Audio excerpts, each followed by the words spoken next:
We are so thrilled to be partnering with Hinge. Hinge is the dating app designed to be deleted. As you all know, I'm a huge Hinge advocate as I met my partner of almost 3 years on the app. Even before meeting him, Hinge was always my go-to app because I met more relationship-minded people here and had some great dates. Clearly, I haven't been on the app for a little while, but I re-downloaded it to check out some of the new features. One that stood out to me was the voice prompt, my best friend's take on why you should date me, where your friend can hype you up. Not only does this make the profile creation less daunting, but it's not always easy to see your own green flags. So to test it out, I asked Yue some fun prompts to get her take on what I could put if I was dating again. So the first one, how long have we known each other? What was your first impression of me and how has that changed? Julie and I have known each other for almost 10 years. My first impression of Julie was that she's very social, but I've learned that she has a lot more depth to her beyond the social butterfly that she is. My next prompt, what do you think are my green flags? I would say she's deeply loyal. She believes in love, curious mindset, and she is fearlessly ambitious. And then last but not least, what kind of friend am I? Julie is the kind of friend who will always have your back, no matter what. Damn, that feels nice to hear. So download Hinge and try voice prompts today. Then find someone worth deleting the app for. I was so excited to get my shipment from Last Bottle Wines in the mail the other day, full of incredible red wines, all from Napa Valley. I love wine tasting, so having this to my door couldn't be happier. Also, couldn't be more excited that today's episode is brought to you by Last Bottle Wines. If you don't know already, they're a Napa-based online wine shop with a twist. They offer just one handpicked wine per day until it sells out, and they're always at incredible prices. We're talking 30 to 70% off retail. And the best part is that there's no subscriptions, no fees, and no minimum purchase. And I could not be more excited to bring this offer right now because they're having a marathon sale, which is coming up March 28th and 29th. Even better, we're offering Dateable listeners 10% off your first order with code DATEABLE. So if you are a wine lover like me, this is a great time to join. And did I mention that shipping is 100% free? So what are you waiting for? Mark your calendar for March 28th and 29th or get on it earlier if you want. You can sign up at lastbottlewines.com and use code DATEABLE and find out why Last Bottle is the most fun way to discover and buy amazing wine. The Dateable podcast is an insider's look into modern dating that the Huffington Post calls one of the top 10 podcasts about love and sex.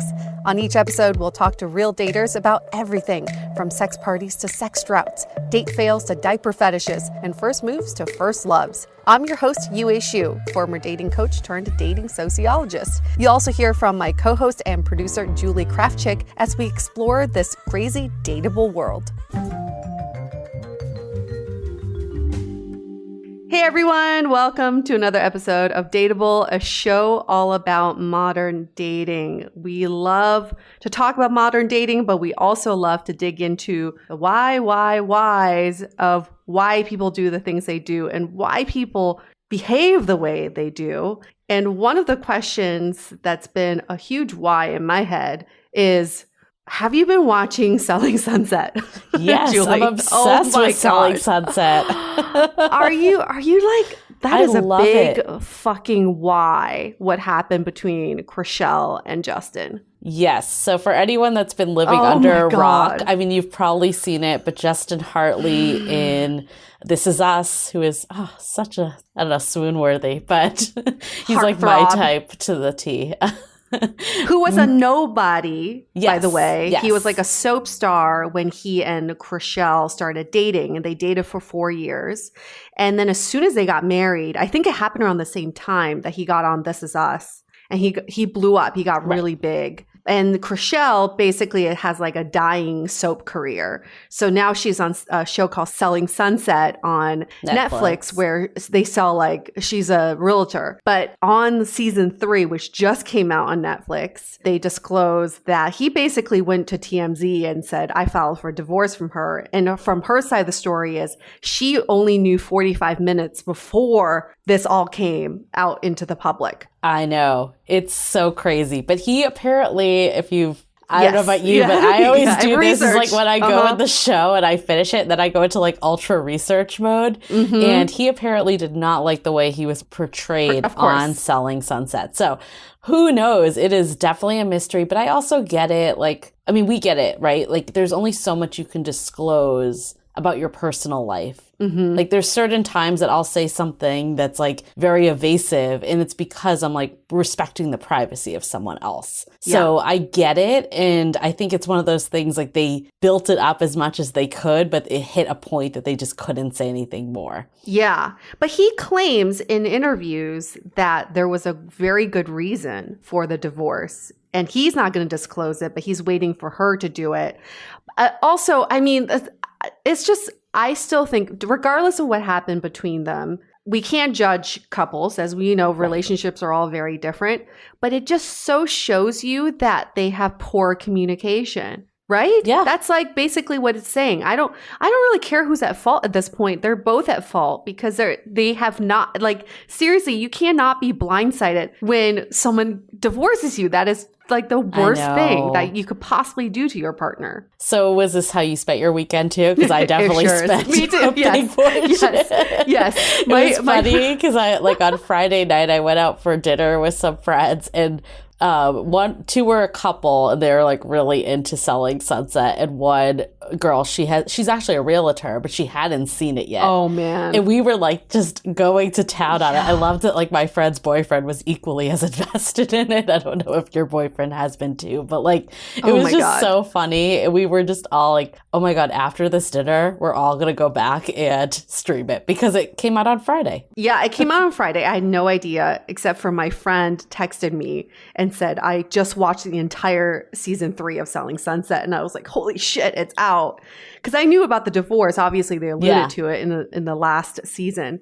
It's just awful. I think it's awful. And I also think it's crap that Davina basically defended Justin, was like, oh, there are two sides to every story. Like, fuck you. Defend your friend and your coworker. I mean, I'm not a fan of her in general, but I did go on a binge after, and apparently a lot got cut out from that scene. So they clearly, like, there's a portrayal role that they're having her play. I'm not defending her. I don't love her, but I wonder how much of it's her versus like the character that they need her to be, like the villain, right? That's true. Or the weirdo. I don't know. She's so weird. Apparently she's like in a super serious relationship. I've never seen them mention her boyfriend ever. I always thought like she was that one that placed judgment on everyone else and didn't have anything going on in her life. So it's just hard to know. With reality TV is reality TV for a reason, but yeah.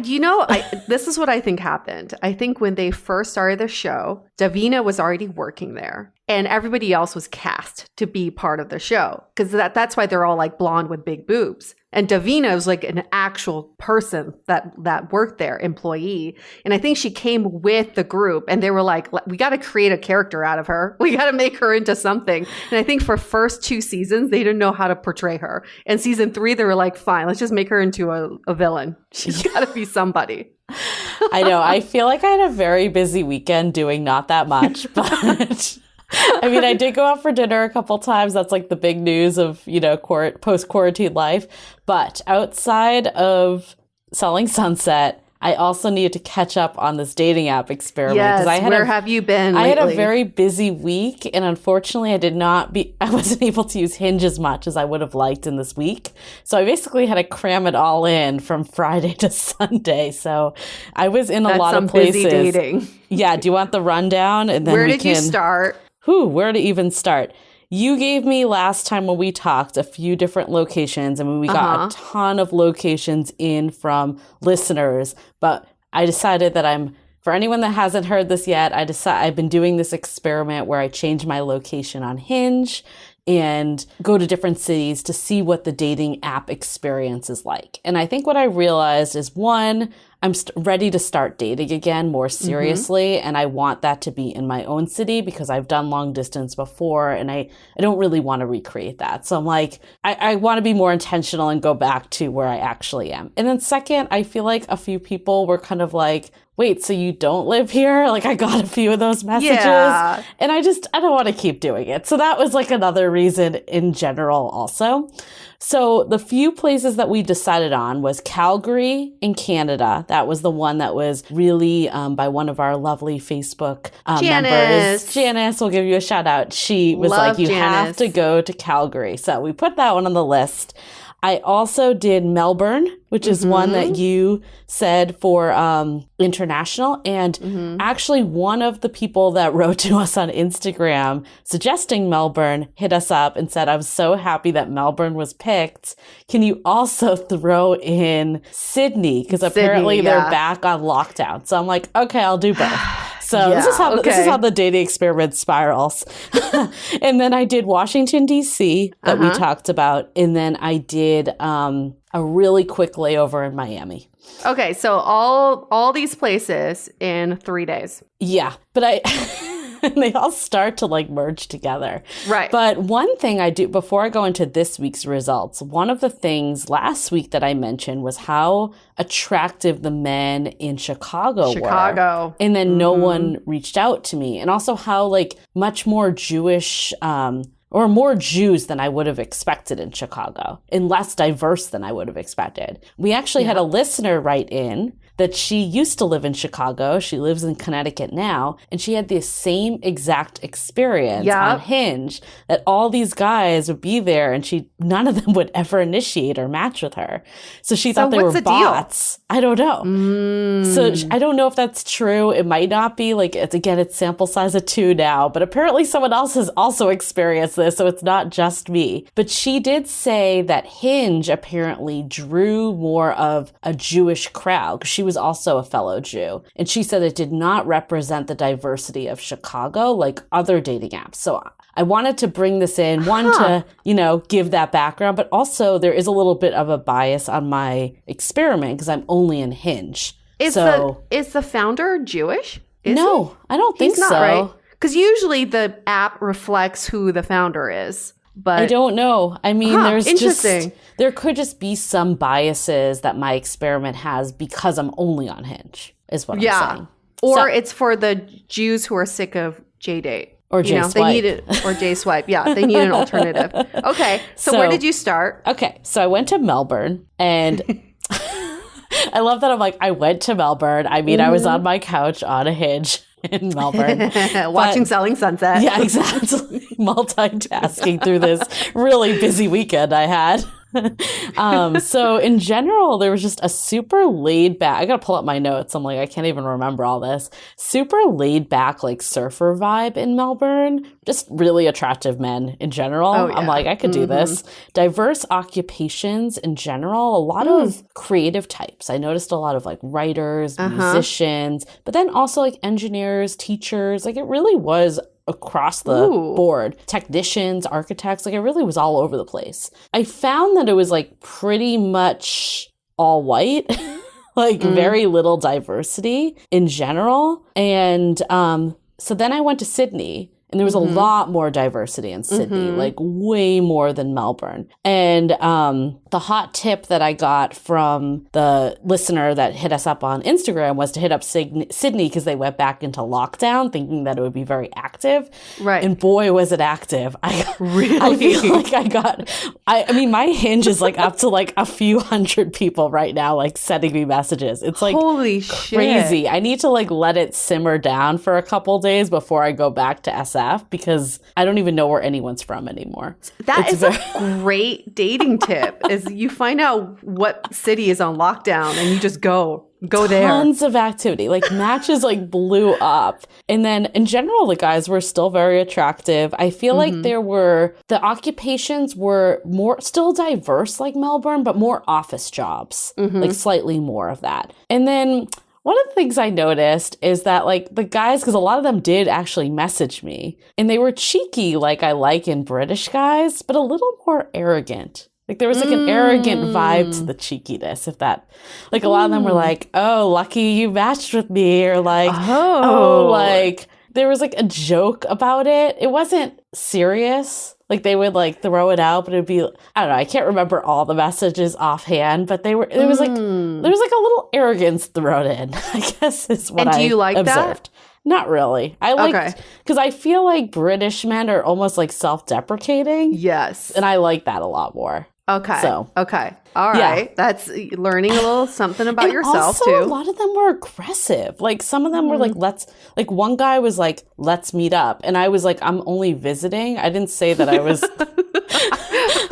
I mean, technically I was visiting. I'm only visiting for this hour on Hinge from San Technically Francisco. Not allowed. He's like, what hotel are you staying at? Where are you staying? And I'm like, aren't you guys in lockdown? He's like, it doesn't matter.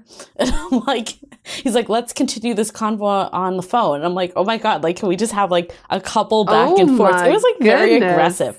Again, not saying this is all people in Sydney. I don't want to generalize. It's your experience. But it just felt it a little more than other places that people were, which I guess the positive is that they were down to meet up. Yeah. You know, some people complain that their city, like Chicago, right? Like no one's reaching out. Besides the couple like cheeky, arrogant ones, there was a lot of initiation, but it was like lazy. It was like, hey, how are you? It wasn't anything like I looked in your profile and saw something. Although, nothing thoughtful. In their defense, they probably looked at my profile and was like, I don't recognize any of this.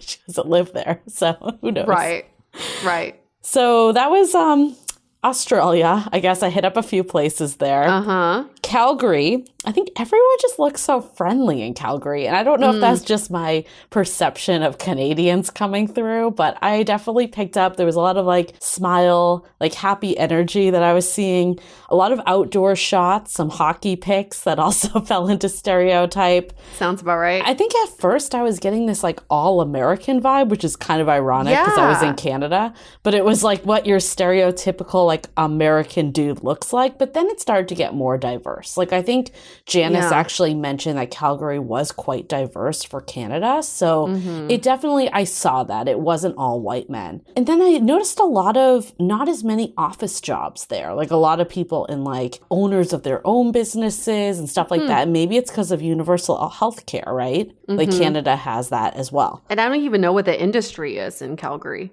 No idea. No idea. Apparently it was all over the place. And the one thing that I was expecting from Janice's post is more cowboy boots, and I did not see that. So maybe I was not swiping long enough. You know, it's the way she's described Calgary, it sounds very Southern to me. The men are very traditional and they're like traditional gender roles and they're cowboys. You know, like, this sounds like Texas. I could see the traditional from what I saw, but I did not see the cowboy boots. But maybe it was just the people I ended up swiping at, or maybe it's Hinge, you know, maybe for whatever reason they're not going there as much.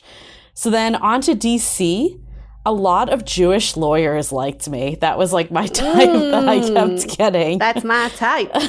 But then in general, it was mostly white and black. But like there were some other like races, but I would say it was predominantly those two out of everywhere. Definitely more liberals than some of the other places I've been seeing. I still think SF might be more. Like people might say that even more, but it was definitely prominent there as well. I mean, this isn't everyone, but I did notice more men with photos of their kids in profile pics there. Okay. So also just in general, like where people worked, it was like non-profit, public affairs, government, like all the stereotypical DC stuff. That's the industry. But what I really loved about DC, and I might actually, like of all the places I've been, I might put this at the top because of this. People just seem really smart and introspective. Like some of the answers in the profiles just seemed like really like on point. I don't know. I noticed it was a noticeable difference than some of the other places. That's interesting. Finally, the last rundown is Miami. So a lot the layover. Yep, very quick stay here.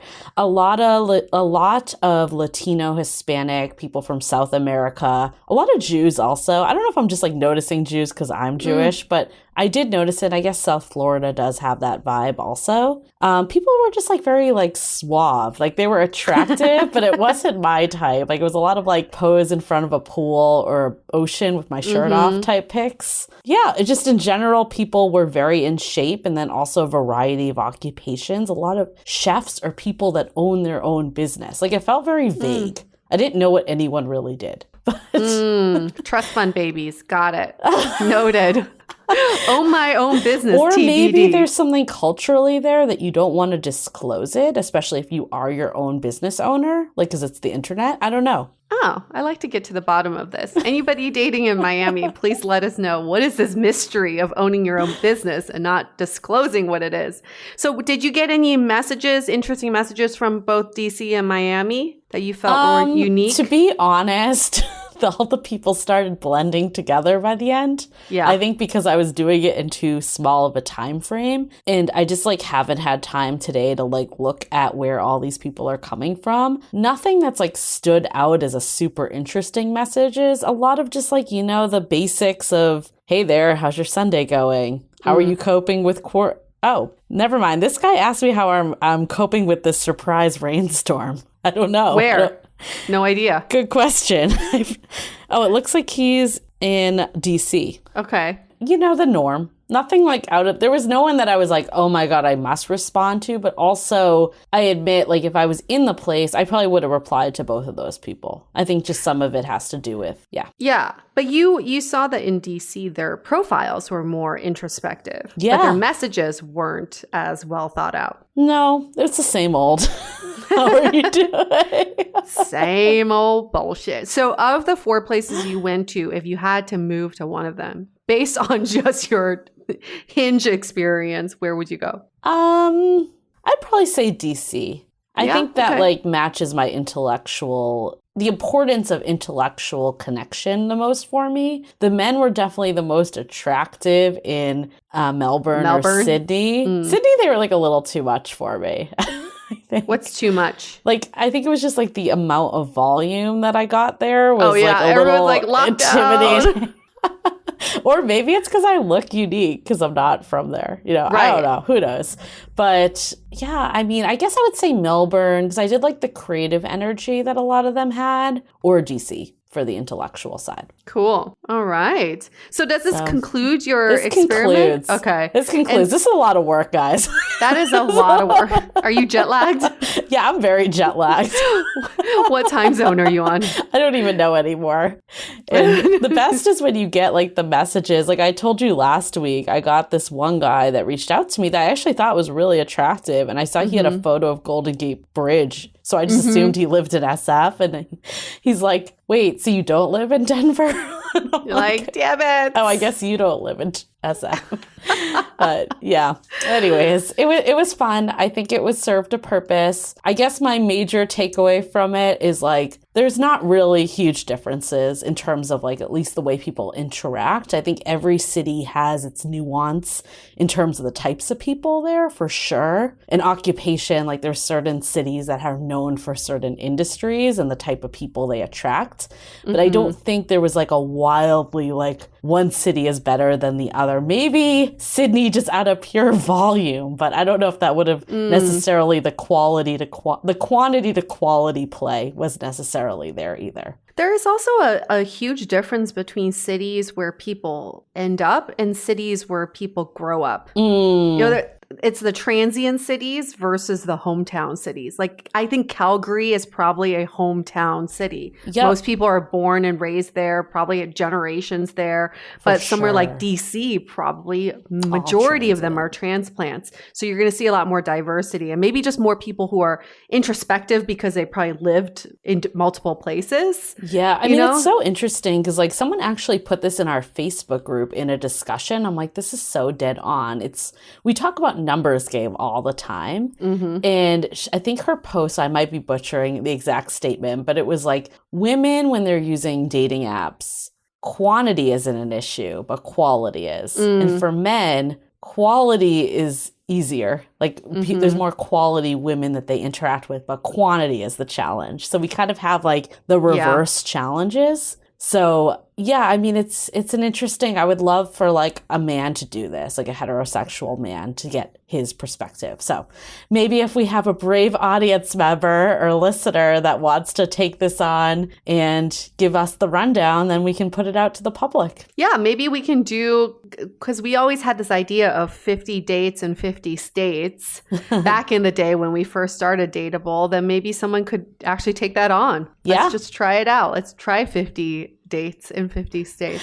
We'll air your episode in 2 years.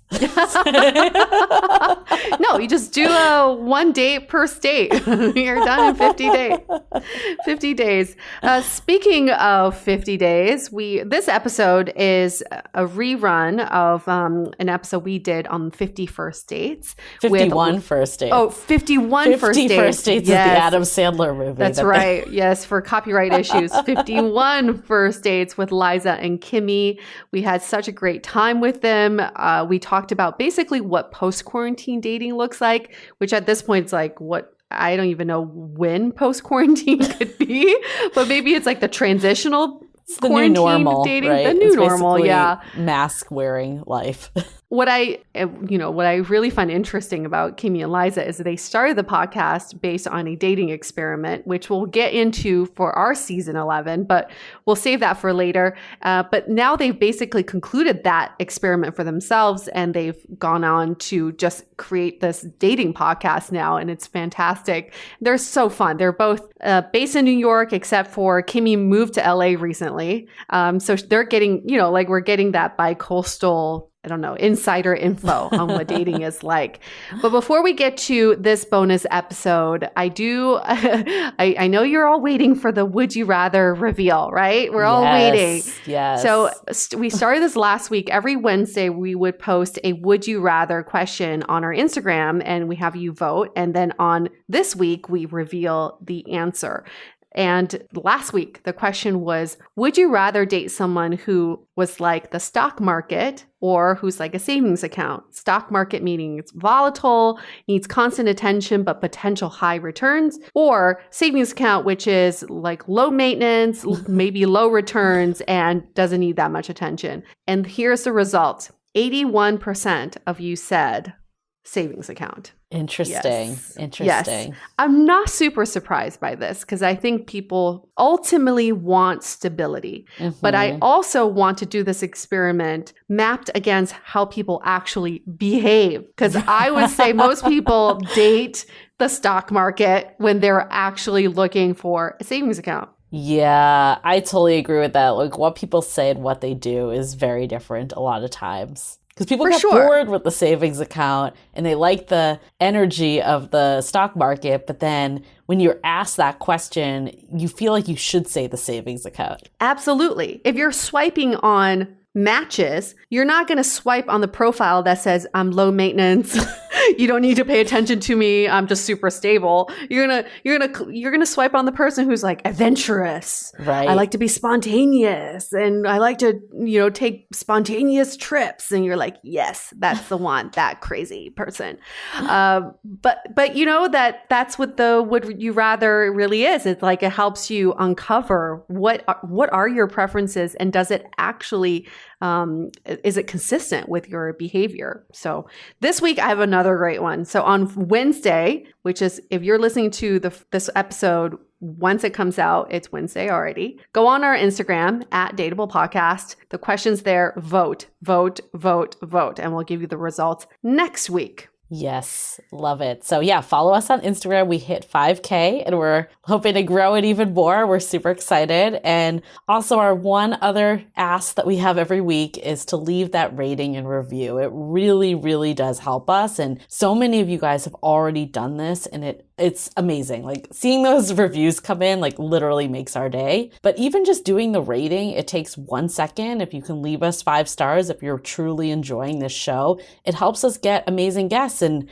we're gearing up for season 11, which is next week. Like, I can't believe this off season is already done. I feel like we've been doing so much, but we have a great lineup and we'd love some even bigger names too. So help us do the rating and review. So when we reach out, they're like, yep, this is legit. I want to take my time and be on this show. And speaking of big names, Eliza Schlesinger, we still would like for you to be on our show. Eliza. And every week we will beg and plead for anybody who knows Eliza Schlesinger to reach out to her and be like, hey, have you heard the Dateable podcast? You should totally go on that show. Those girls would be your BFFs, by the way. So that's our ultimate celebrity dream come true. If you do know Eliza or somehow know someone who knows her, please reach out to us. We will be forever grateful, and we have a big surprise for you coming as well. We will give you a prize. Can I throw in like one more low-key guest that we're trying to get? Oh that my we'd gosh. Love? Can't have it all. Shan Boodram. If anyone knows and has a connection to her, she is a sexologist and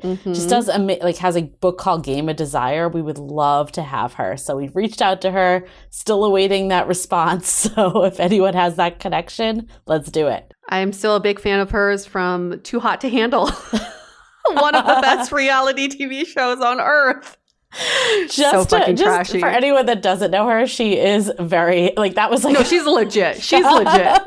She's probably like, why did I take that gig? But she is legit.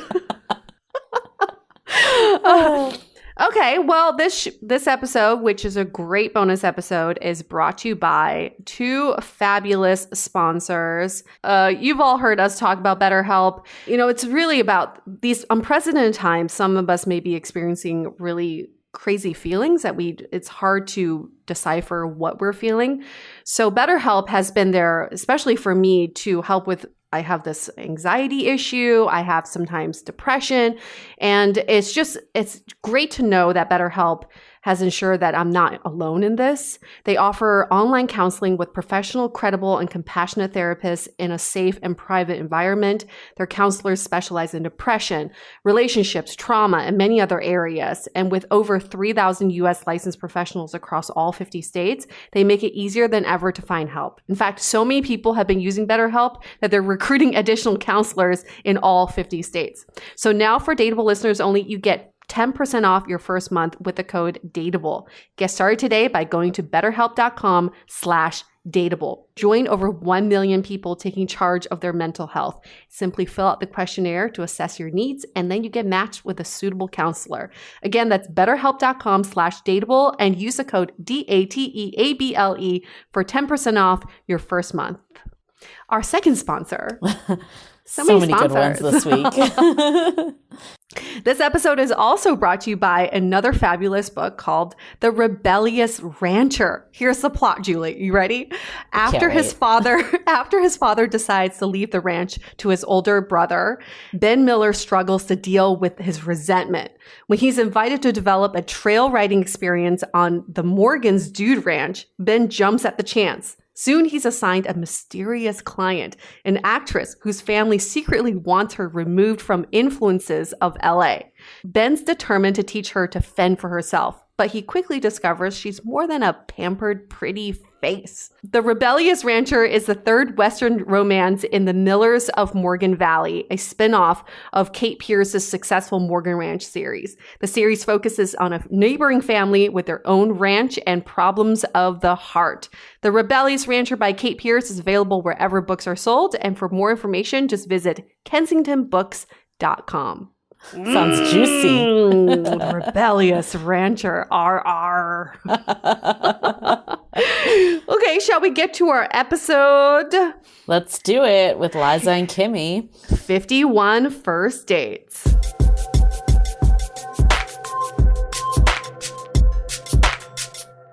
Hey, everybody. Now, we are so excited to be joined by Julie and Yue of the Dateable podcast. Hello. Thank you so much for being here. Thank you for having us. Thanks so much for having us. And my video just went away. I have no idea why. Sorry. That's fine. It's a new era of podcasting, I feel. I'm so much happier, though. I don't have to stare at myself and being awkward. It's all the gremlins. I swear to God, every day brings a new technological thing in my life that doesn't work because I'm just using so much more technology. So so true. kumbaya, it happens. I'm trying to adopt a Zen attitude and just stuff will work when it works, I guess.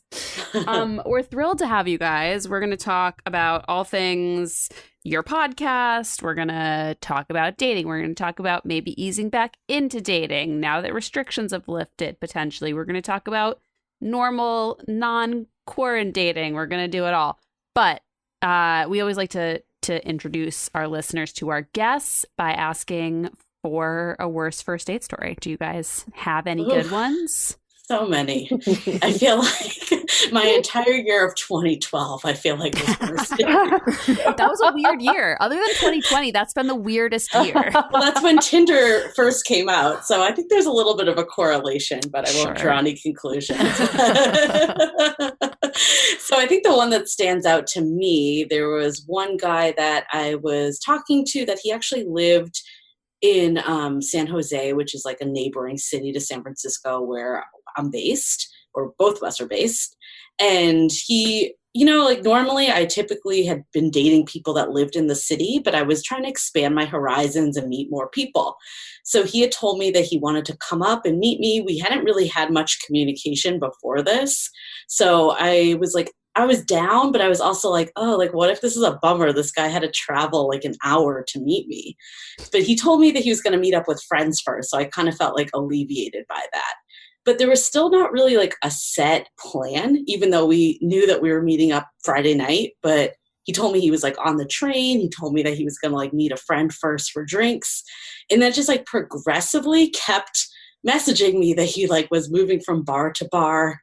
And his like text started to get like more slurred. Oh. And at one point I was like, is this date actually happening? Like, should I just call it? Because it feels like he's getting like kind of drunk. And then eventually, like right when I was having this moment of like clarity of should I do this, he sends me a message with a concrete plan. And it was like a pretty like nice upscale bar. So I was like, okay, I'll just meet him. Like we've already come this far. So I show up and he is like obliterated. Like I have never seen someone this drunk. And he literally could not stare past my boobs. Like his eyes were just like on my boobs. And I just continued the date.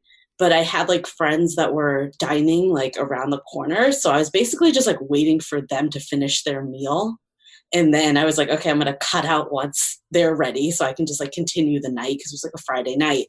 So I stayed there. And I'm also like a pretty curious person, which is probably why I do this podcast. So I just kept kind of going with it. And this guy was just like, I feel like we have such a connection. Like this is such a bond. Like he was just like really thinking like I was the one. And eventually it like got to a point that I had to like put him in an Uber.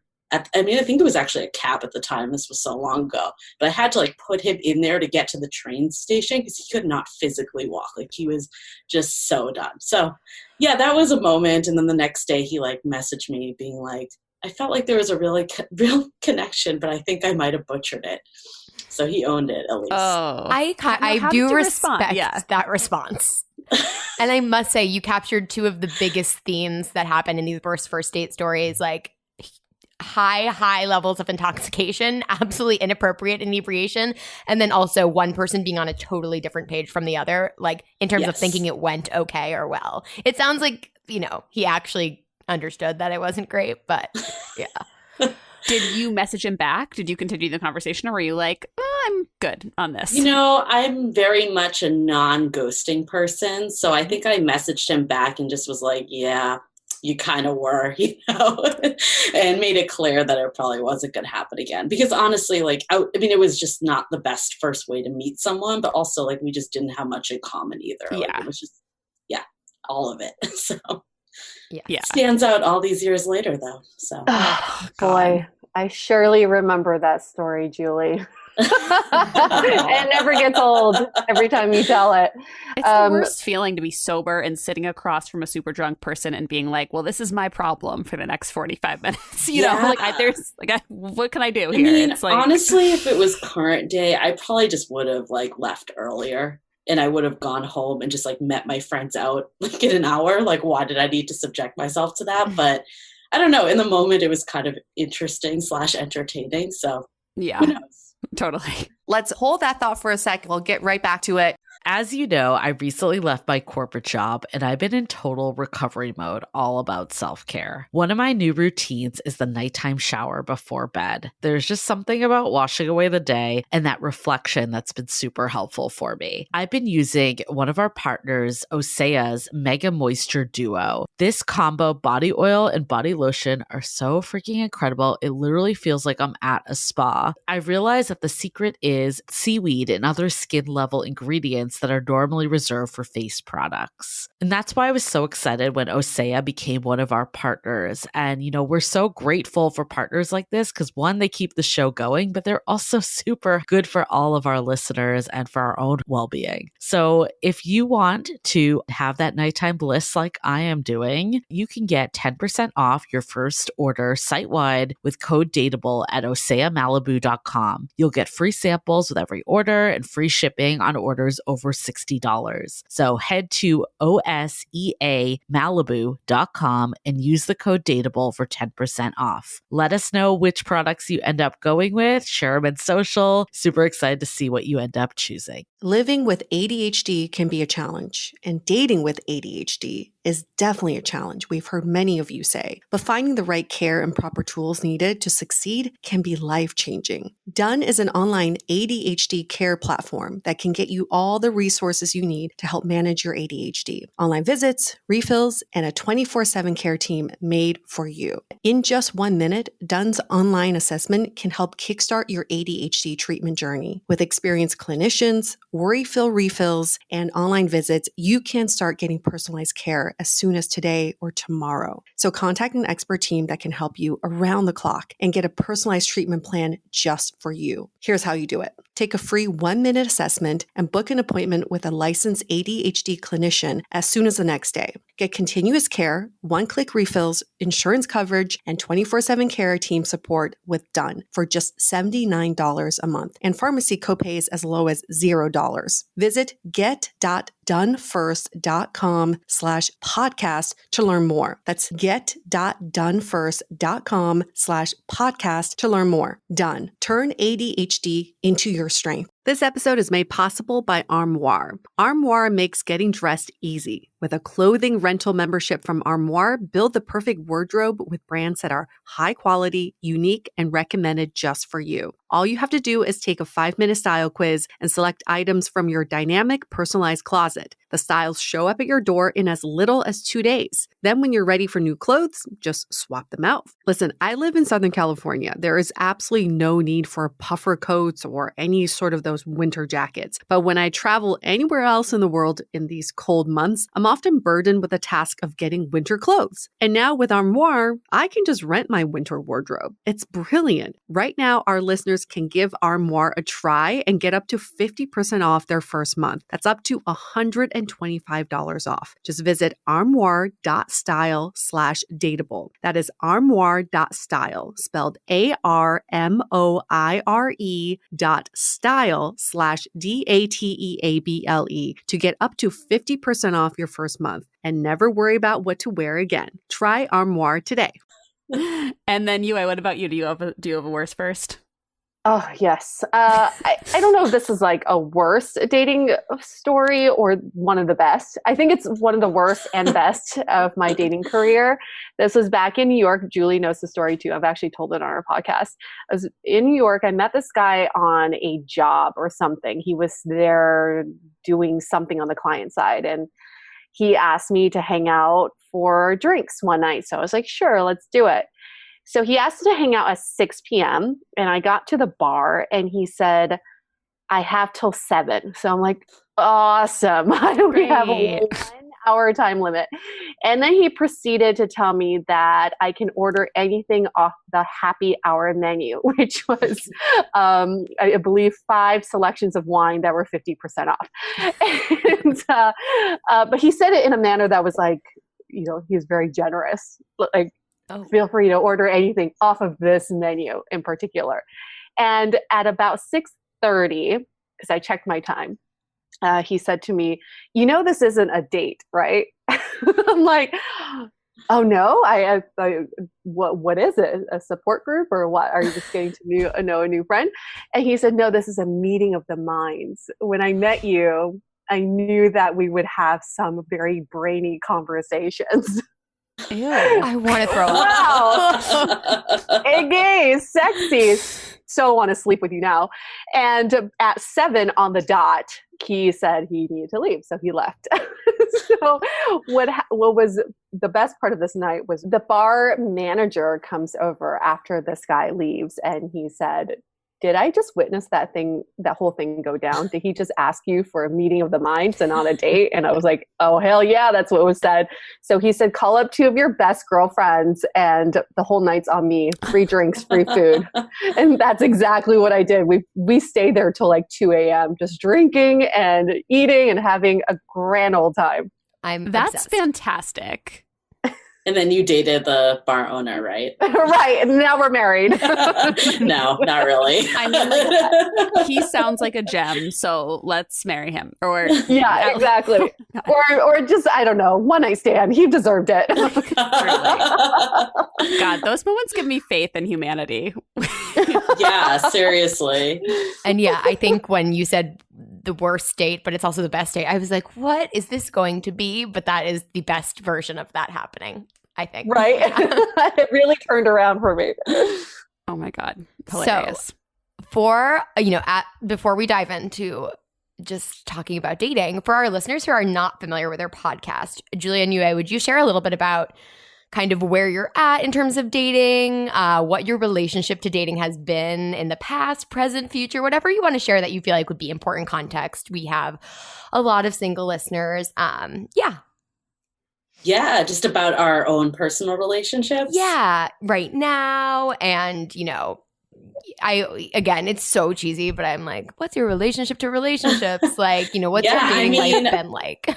Honestly, like we've been doing this podcast for 4 years. And throughout those 4 years, there's been a lot of change in both of our lives. Like I started off when we first started this podcast in a relationship that was like the love of my life. And then it ended. And from there was kind of back into the single scene and dating, but also navigating heartbreak at the same time. And honestly, this podcast was like totally therapeutic at that because we really started the podcast about just hearing about people's stories. And what we found was that no one is really alone in their stories. Like everyone is going through the same things. And I think where it's evolved over the 4 years and where I think I've also evolved is that it's so much more than that. Like there's just like a change of our society right now when it comes to dating. And that's only going to continue like in a post-COVID-19 and Black Lives Matter world. Like things are just constantly in flux and there's just no one right way to have a relationship anymore and no one right way to date. And I think one of the things that we've learned from the podcast is one, that everyone's just on their own personal journey and there's the ups and downs with dating is just part of the course and you kind of need to go through it in order to get to like where you want to be. And then where you want to be isn't necessarily like one linear path like it was in the past. It was, oh, you get married, you have kids, and that could be your path, but doesn't need to be your path. And I think what we've learned too is just, this is really like one of the benefits. We all like bitch about modern dating, about like the downsides and the fails and like the ghosting and all that. But one of the benefits of it is that there's so much opportunity and so many ways to meet people that it allows us to really create the love lives that we want and not just subscribe to whatever was told for us. So personally for me, I've had different relationships throughout the podcast. I've reconnected with my ex over quarantine too, the one that I mentioned earlier. And even through that reconnection, I had changed so much from when we first dated. And he was like, wow, you're really good at this stuff. And I'm like, yeah, I've been doing a dating podcast for the last 4 years. So I think there's just a lot of self-evolution that happens. Was that the ex you reconnected with over quarantine? Yes. Okay. Yeah, all right. But you decided, okay. I mean, you could go listen to Dateable to hear more about that, but we can talk about it too. I mean, we've had I'll touch on it really quick, but it's been one of those situations where there was just a lot going on in his life. And I think when I first was with dating, I'm like, oh, you just need to meet someone. And if two people love each other, it just works out. And what I've learned along the way is that that is not the case a lot of the times. Like we had Mark Manson, who's a very famous author on our podcast. And he talked about how like love is just not enough. Like there's so much other external things happening. And love can be the most amazing thing, but it doesn't always solve all the problems. And I think my ex and I we both really wanted to make it work, but just like ultimately, and like we've tried so many times, and this like quarantine time was kind of like that. Okay, we are like doing this or we're not. Like we're getting married, like we're going on the path to getting married, or we're not doing this because we can't keep like doing the back and forth. So I think quarantine was great for us because it was a way that we could like air it all out in a way that wasn't getting the physical mixed in. Yeah, no, that's so interesting. And then you're in a relationship, correct? Yes, I am. But this whole evolution of our podcast has been like a relationship in itself. I think in the beginning with any relationship, it's all about storytelling. You're trying to catch up about each other's lives and just trying to entertain each other. And I would say our earlier seasons were that. And then it became like group therapy. And that's when you get deeper into a relationship where you're like trying to be vulnerable and divulge a lot of information.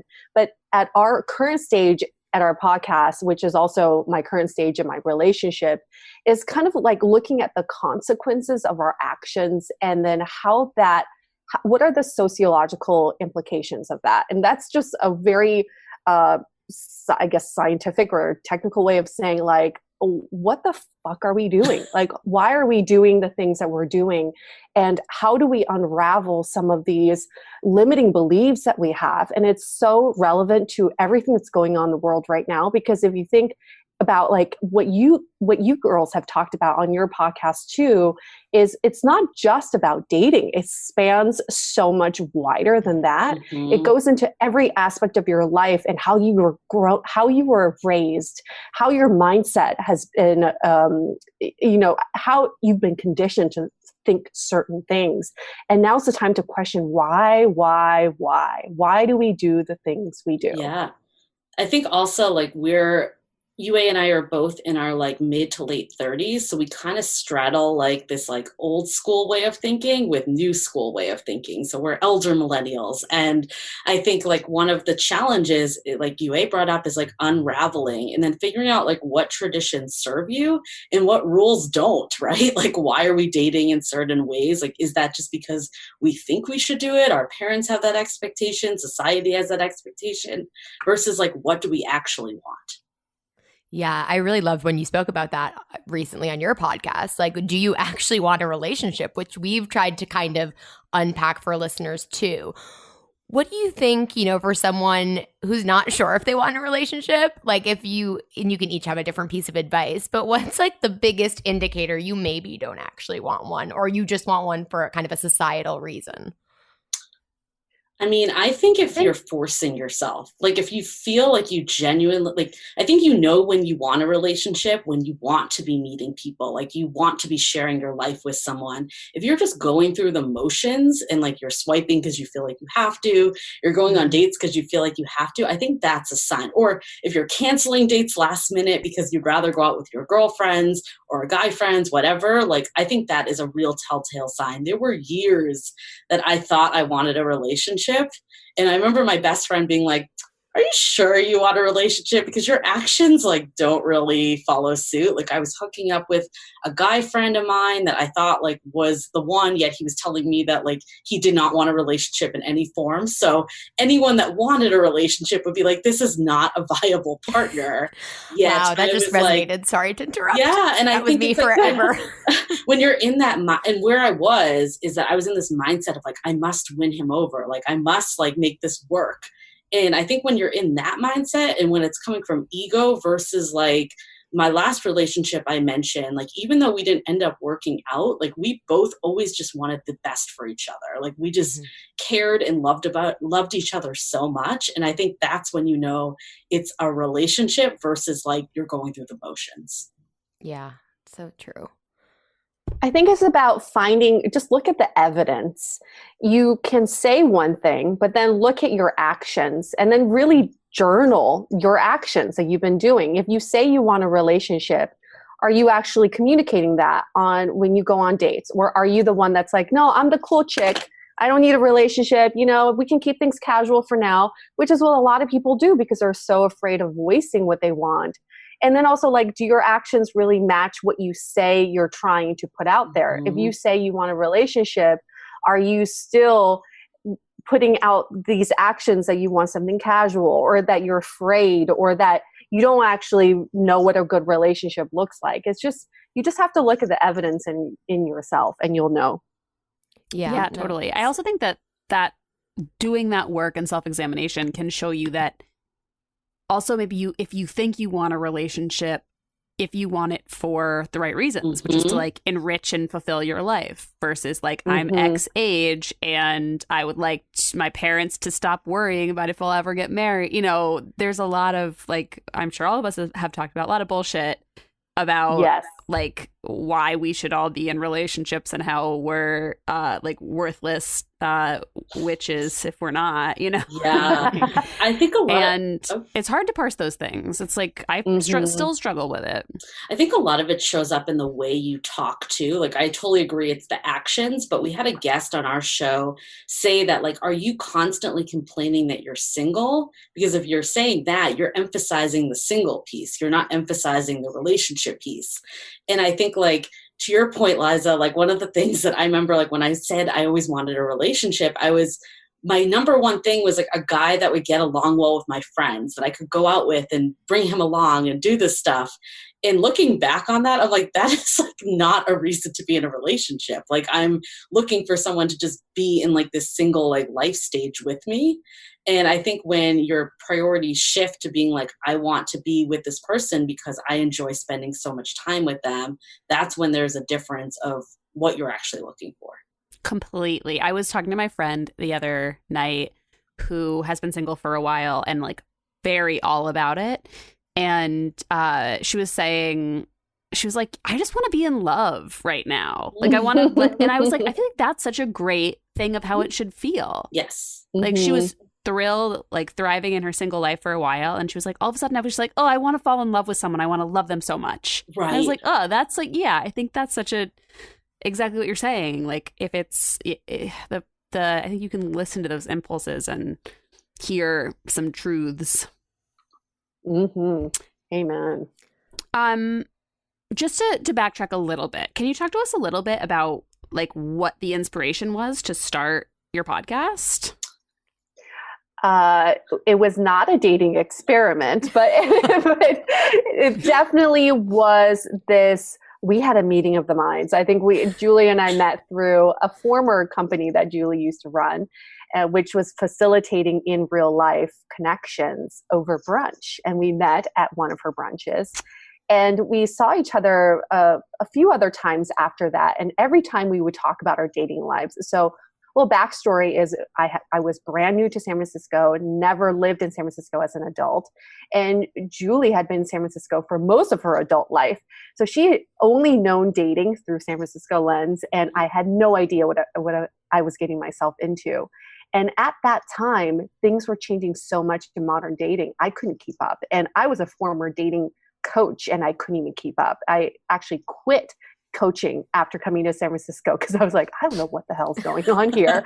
And so Julie and I decided that we really should put our perspectives and share these stories in an audio format just purely for entertainment in the beginning, and also just for us to parse out like what exactly was going on.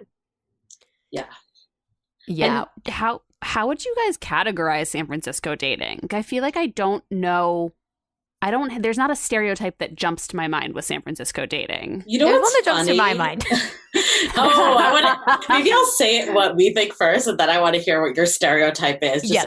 No, I want to hear the stereotype first. Stereotype first. I've never lived there. This is just like, now I'm in LA and like friends who have lived there. I'm like, I feel like there's like hiking dates with tech bros in Patagonias. Like, that's what I'm picturing. And they're really into like their fancy apartment. Like, I don't know. That is just like the Silicon Valley stereotype. So I'm probably being unfair, but I feel like, I don't know, we do get listeners writing in about San Francisco as though it's better than New York and LA, but also difficult in some ways. So actually I'm taking it back a little bit. Tell me, experts, tell me. You know what's funny is when we first started this, it was about dating in San Francisco. I feel like we've pivoted so much over the years and just, I shouldn't say pivot, but we've evolved over the years. And I think it was that I had been in San Francisco for 10 years. So like I'm originally from Boston, but most of my adult dating life has really been in San Francisco. And like Yue mentioned, she was new here. And initially, we thought it was a very unique scene compared to other places in the country. And I think it is in some ways, and I think it isn't in others. I think why it's unique is that things tend to happen here first. Like all the dating apps are kind of incubated here. Like technology is like at the forefront of everything we do in SF, hence your kind of stereotype here. Sorry. But I think there's I do love SF. So there is that stereotype, but then there's this also stereotype of like, you know, like summer of love, just like gay rights first. Like we've always been kind of like this non-cultural norm. Like we're kind of like the counter capital culture of the world. Like San Francisco people like do what they want to do. And I think we've challenged a lot of traditional relationships first, like polyamory and open relationships, while they're visible other places. Like I know in New York and LA, like they're definitely growing. And even like we've heard of just like places in the South where you would never expect it. It's definitely happening and growing. But in San Francisco, it was very out in the open. And like, except like we went to like a sex party that this group, basically a community for people that are in non-monogamous relationships. They like have these communities that allow people to come together and meet each other. And it's on a Facebook group. So it's like pretty public in a way, like it's a private group, but that's pretty out there, where I think a lot of other cultures in the United States might be a little more behind closed doors. You know what I mean? So I think there is that, but the other side of it is the same problems happened everywhere. Like, I think we quickly realized that this was not like just San Francisco. Like people are experiencing the same things. And a lot of it's just because gender roles are changing, or technology now, like dating apps, like used to be like a thing first in SF, but now it's everywhere. Like that's the primary way to meet people. So there's some differences, but there's a lot of similarities. Yeah, I think, it's everywhere where you think are the stereotypes of dating in that city. It's just the same thing with a different face. Yeah. So the tech bro with the Patagonia vest, hiking in San Francisco, that kind of date definitely exists. It's the same as the LA dater who's hiking Runyon Canyon sharing their screenplays, and the New Yorker hiking on the High Line in their Canada Goose. It's so true. The same, right? It's the same date, just with a different package. But what we experience, it's all the same. Like the same complaints are in every city. And that's the problem with dating, is that people think it's their city. It's so not. It's them. Yeah. It's them. Yeah. Yeah, completely. Yeah. And men. No, I'm just kidding. But no, but I think that it's true.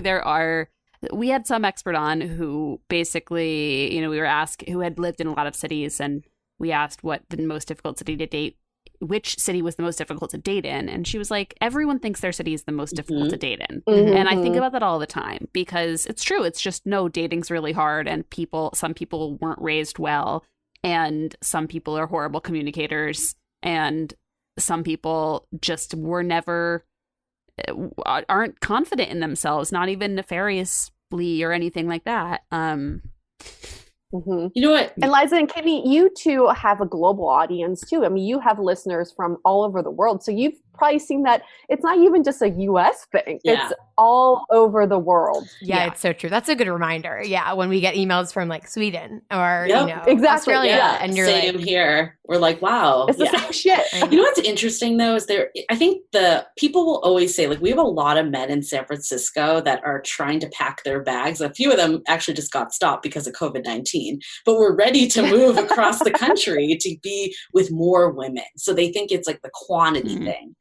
And it's interesting, the whole ratios. And I'm sure like you guys Liza, you're currently there, but like as living in New York, you've experienced this too. Yeah. And I do think there's some significance to it. Like I went to a college that was 70% women, and it definitely changed the dating dynamics. I'm not going to say that it didn't, But I also think that it doesn't necessarily solve it just by going somewhere that's more. Like, for example, like Denver, that's like, it's called nickname Menver, right?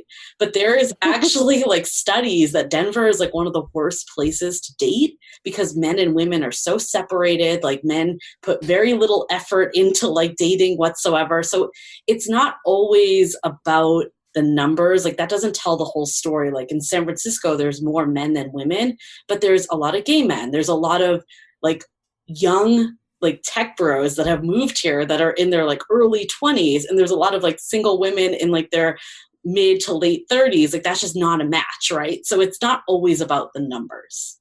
Completely. And I feel like New York has such the exact opposite reputation of just like, I mean, this is fully just Sex in the City nonsense downloaded into our brains, but just that it's filled with single women and there's no single men. And while you do feel that sometimes, I happen to think New York's a great city to date in because almost everybody I know who has woken up and been like, okay, I'm ready to take dating seriously, has been able to meet so many people. Right. And mostly find someone who they at least can like and connect with and have any length of relationship with. You know, most people I know who have like sat down and been like, this is my moment, I'm going to do it, have found somebody that they like enough to date for a couple months at least. And that means there's plenty of single men. And you just pointed, it's the mindset. It's so the mindset. Like you can be anywhere, but if you're not changing and working on yourself, then it doesn't really matter where you're at.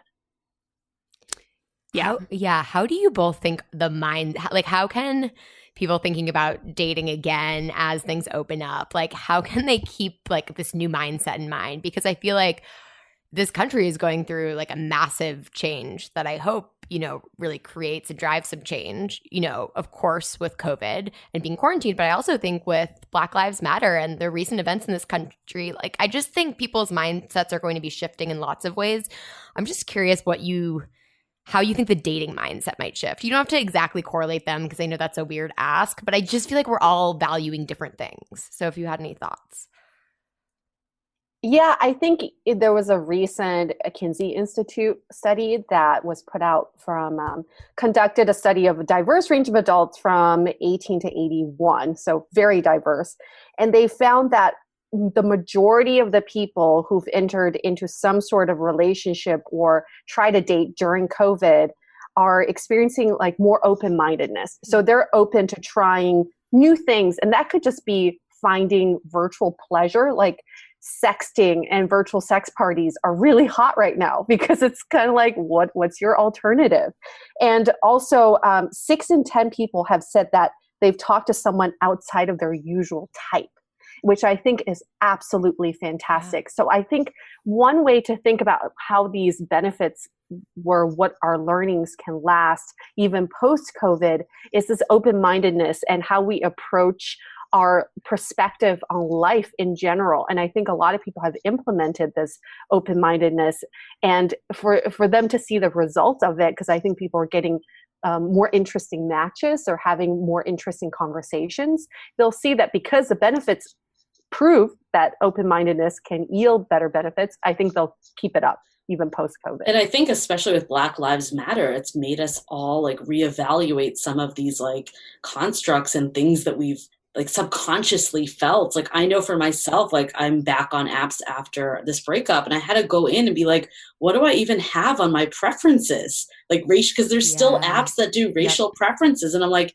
fuck this, I'm opening it up to everyone, right? And just like letting it be. So I think this openness is really going to start to trickle down, like Yue was just saying. And I think also, especially during quarantine, a lot of us have had a lot of time to reflect because, we've had just that downtime, like if we've been healthy throughout the whole thing. And then also like, I think some of us might come out and say, yep, a relationship actually isn't what I wanted. Like maybe I was thriving in being single and living alone and I'm loving it, or I'm with roommates and I'm super happy.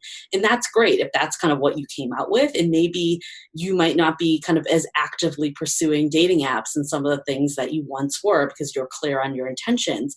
But then I think there's a lot of us that have realized that like life is short. Like love really is the most important thing in life. And like your relationships really really do matter.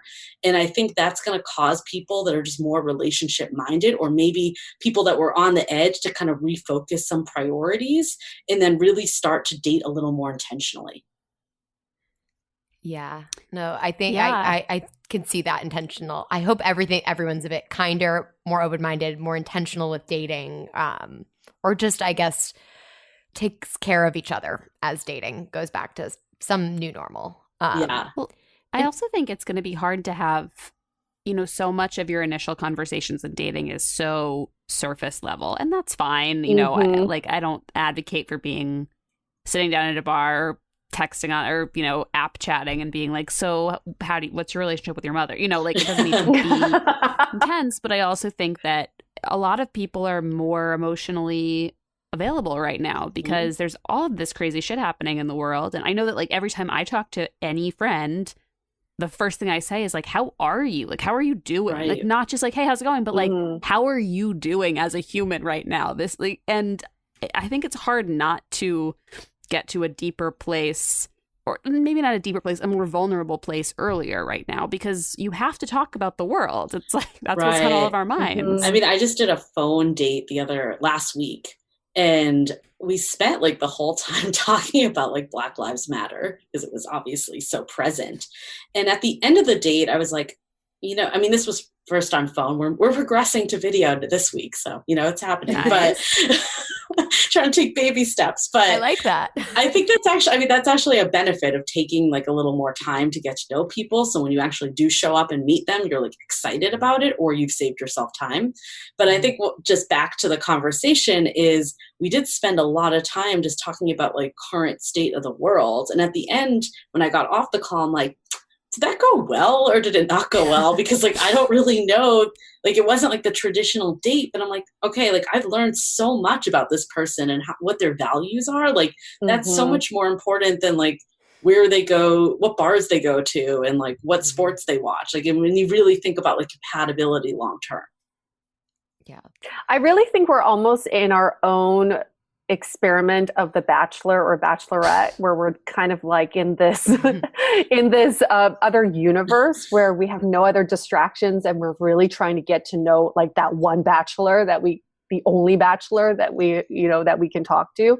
But the other kind of psychological impact on virtual dating is video dating and how it's affecting the way we see ourselves. So I know in your quarantine episode, you two talked about putting a sticky note over your face, because sometimes when you do video dates, you only look at yourself.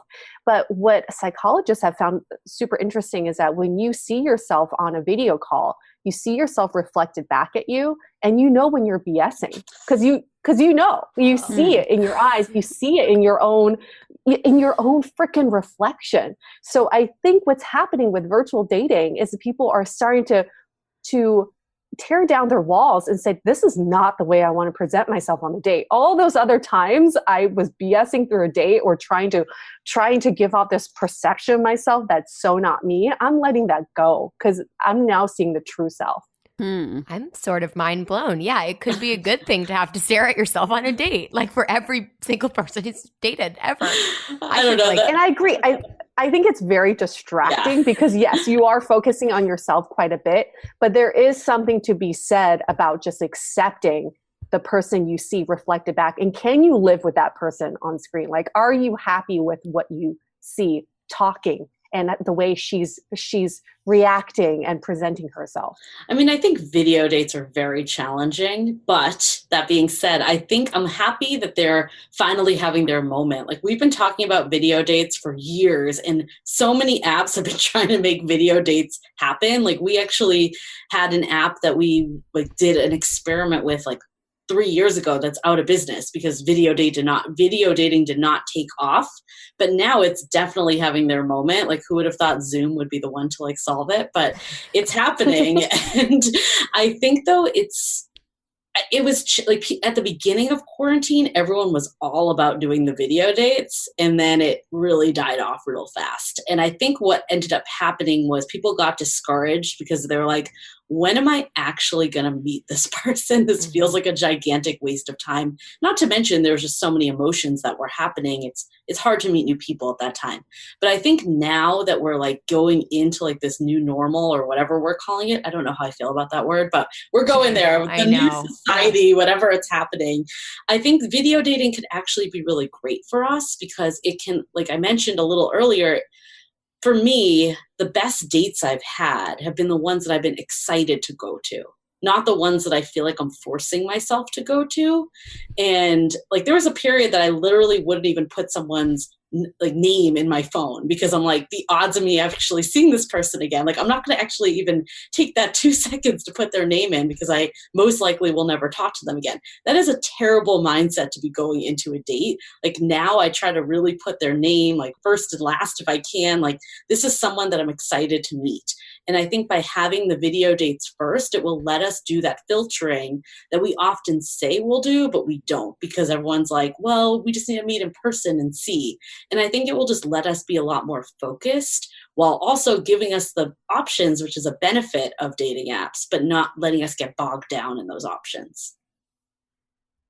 Totally. Yeah. I mean, we do phone interviews before any job ever calls us. You know, I think it's the same. It's like it does also if you do want to be intentional about dating, it is a lot of time and a lot of energy. You can get fatigue. You can get worn out. I think it's a good way to just turn the dial down on that a little bit.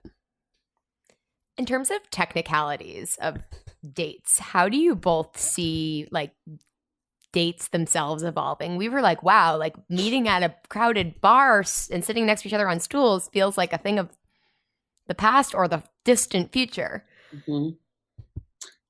I think people are going to get really creative. I was reading some stories about people doing social distancing picnics, social distanced jogs. It just something about meeting up in person, but still keeping that social distance and slowly inching your way closer and closer with each date.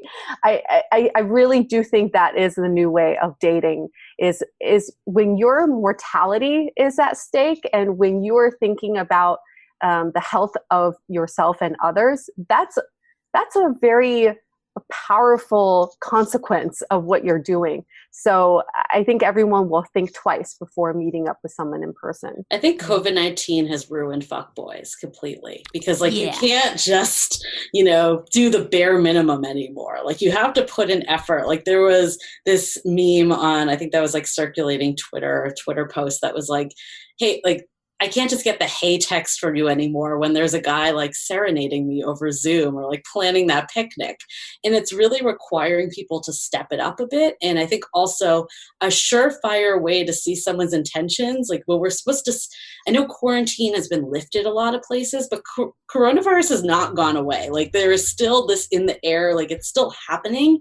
We're still supposed to be socially distancing. Like if you get someone on a dating app just being like, let's hook up or like DTF, that is like a huge red flag that you can identify immediately. And I think this is going to really let like the cream of the crop rise up in the people that are intentional to do it and probably do more day dates, do more sober dates. Like there's ways to obviously do like drinks to go, at least in San Francisco. I don't know about other cities, but we can do our drinks to go, which has been nice. But you're probably not going to be like drinking as much when you have to like grab a couple drinks and bring them to a park, for example. You're not going to be like binge drinking the way that we did on dates. So I think it will also bring more clarity and intention. Like you always had this term like sober first kiss of like the way to like really gauge chemistry. And it's been so hard for that to actually go into practice because we're never sober on dates, but maybe now we will be. Yeah. And you have to really like someone to, not really like, but really you have to have some trust in someone to go to their house and put your mouth on their mouth because you have to be able to say like, hey, have you been being careful? Have you been wearing a mask? Like, are we going to consciously take this risk together? Are we at that stage? Which I know as a human who, sorry, Mom, went home with some gentlemen from Paris whose last names I didn't know. Like that's not on your mind, you know? Right. You know, the one thing though, it's like, this is something that happened to me and I think people need to be careful for is false intimacy that comes from video dates. Like I went on a date. This was like right before coronavirus like really started to hit.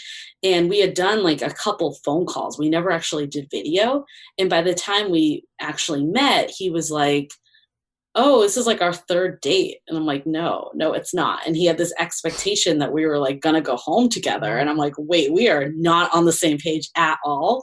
So I think there is some of that comes in, and like also being mindful of things. Like I actually said this to UA, and I'm so glad this didn't happen, because I did feel like I built up so much rapport with this guy that I'm like, would it actually be safer for me to go like have him come over than to go to a bar? This was like right when the cusp of everything shutting down. But in no worlds would I ever just invite a stranger into my home. So I think it's like, especially with day dates that might spill over and there's nowhere you can go, you might start to like progress things a little faster than you would have in normal world. So I think that's something to watch out for. Yeah, that's interesting. Like one person's home, especially if they live alone, becomes a lot safer than a bar. And then this is kind of a pivot, but I'm curious if there's like what I don't even know our answer to this. So it's a little unfair, but is there a really difficult dating question you get a lot that is just kind of like the hardest question you get, or the one you like feel like is the most difficult to answer?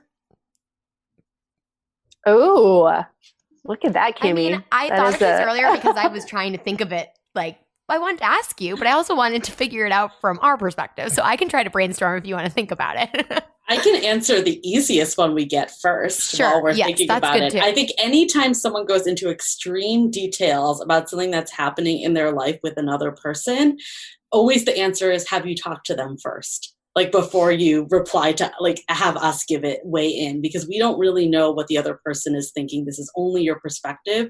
And so many times that initial conversation has not happened. So I think before you start asking external people, I mean, this is a relationship. That means relating to each other, like have those conversations first. So I kind of pivoted your question to make it easier. No, it's fine. It's kind of an annoying question. Let's be real. Give people a little extra. You can think while I answered. Well, I think there are a lot of tough questions we've gotten throughout the years. One of them is always this: at what point do you give up trying and or say that we need to try harder in a relationship, right? I think a lot of relationships come to that point. Well, should we do something more and fight for each other more, or are we just not compatible? Like, what is that breaking point? And then the other question we also get is the flip side, because we do have a lot of listeners who don't have much relationship experience. So it's similar to what we talked about earlier. It's, how do I know I want a relationship? And once I get into one, how can I be good at it? And this goes into just further education, like this is something we don't ever learn in college or in school. Our parents don't teach us how to have good relationships. And that's why our podcasts are so important, just to share these perspectives and learnings for people who've never done relationships before. Yeah, I think the ones that have multiple ways of answering the question, like there's not that clear-cut path. And that really comes down to you need to reflect on the full story here. And I think there are certain scenarios, like I 100% resonate, even for myself, what you just said, UA, is like, when do you know when to keep trying versus not? And there's like a bunch of different permutations of that question of I could go this way or this way. And a lot of that really comes down to your gut and you knowing the whole story. And, like it's, people have different scenarios on this. Like there's like the sliding doors. I don't know if you guys have seen that movie, that like no matter what path you take, you'll end up in the same place, or whatever path you take is the right choice for you. And really no one knows, including yourself, if the choice is right or not. Like sometimes it just comes down to like a gut instinct and how you're feeling. Yeah.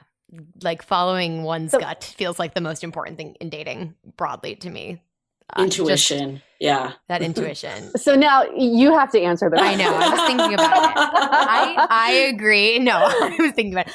I think that like the hardest question for us as well would be kind of that, how do I know if I should continue on in this, just in this in a very similar way, like whether that's early on in the date, or in the dating, or, you know, in a relationship. But another hard one we get, just because, and I think it probably comes from our standpoint as at being like, Kimmy went on dates and it worked for her, which is because of me and where I was at in my life. I think another hard question we get are when just like people are feeling really hopeless because of maybe the location they're in or the responses they're getting on apps. And it's like, it's so heartbreaking because it kind of relates to, do you actually want a relationship or not? But there are definitely amazing listeners of our podcast who have gone on all these dates and really put in the effort. And that's a tough question in a different way.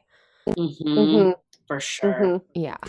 I also think the hardest question we've ever got, is one of our listeners, who I think this still is the sweetest and like purest email we've ever received, was in a new relationship and felt like it was going well, but wrote to us and said that they have never been in love before and they're not really quite sure what it feels like and what does it feel like to be in love and how do they know if they're in love. And I like trying to answer that question was so we talked about it for like 20 minutes and I was like, I don't even know if any of the words I said just meant anything.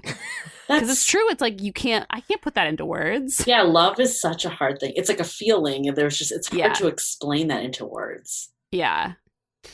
Oh, interesting. But that's a beautiful question. Yeah, and it was very fun and nice to talk about. I'm like a grouchy pessimist a lot of the time, so it made me. I was like waxing poetic about love and whatever. But yeah, I randomly remembered that while we were talking. I was like, that was hard. We had a hard time with that. Yeah, I'm with you on that. That's a pretty hard question. And on that note, we shouldn't take up too much more of your time. We'll leave you all with that tough question. Tell us the answer. You would describe love. 180 characters or less. I mean, everyone has their own definition. So yeah, we can't even start to go through it. Like, truly. But thank you guys so much for joining us. Tell everyone where they can find you.